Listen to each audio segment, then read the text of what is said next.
Et si on imaginait un score environnemental pour les API? Puis les compagnies aériennes prennent des mesures après des perturbations technologiques majeures et les banques commencent à développer davantage d'API pour un usage externe. On voit ça tout de suite.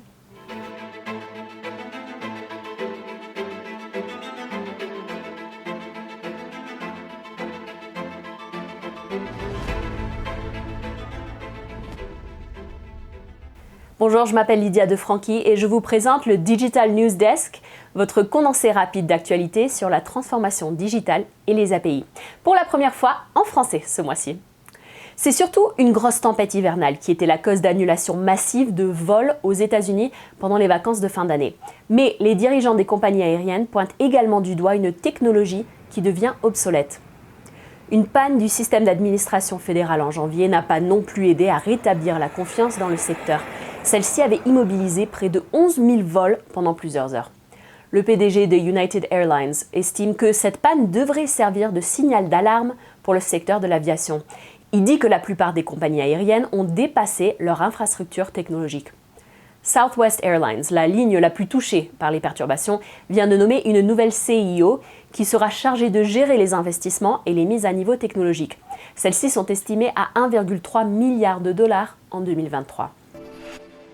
Les entreprises ont l'habitude maintenant des labels énergétiques pour les bâtiments ou les locaux, mais qu'en est-il de leur infrastructure technologique?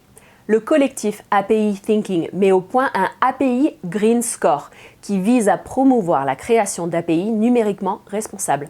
Le groupe français propose un guide de bonnes pratiques et une grille d'évaluation pour aider à mesurer et donc réduire l'empreinte carbone des API. Ce qui est intéressant, c'est qu'un grand nombre de ces pratiques gaspillent moins de ressources, certes, mais elles ont aussi l'avantage d'être des pratiques intelligentes d'un point de vue business. On note par exemple la réduction de duplication des données ou alors la suggestion de regrouper les API d'une manière centrée sur le consommateur pour que les applications n'aient pas besoin d'appeler plusieurs API séparément.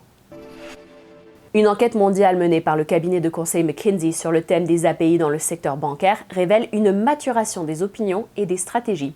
81% des personnes interrogées disent que les API sont désormais une priorité informatique et business. Cependant, il manque parfois un lien resserré avec les objectifs commerciaux. Actuellement, les 3/4 des API sont encore internes aux organisations et certains ne comprennent toujours pas ce que sont les API et comment elles peuvent profiter à leur entreprise.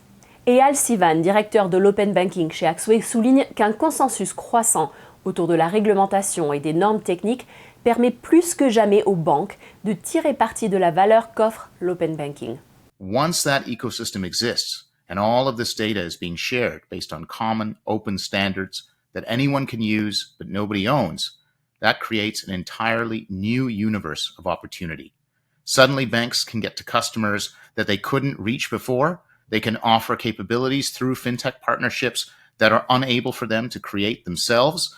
And that leads to entirely new forms of business intelligence and the ability to create revenue streams that previously were simply unavailable to them.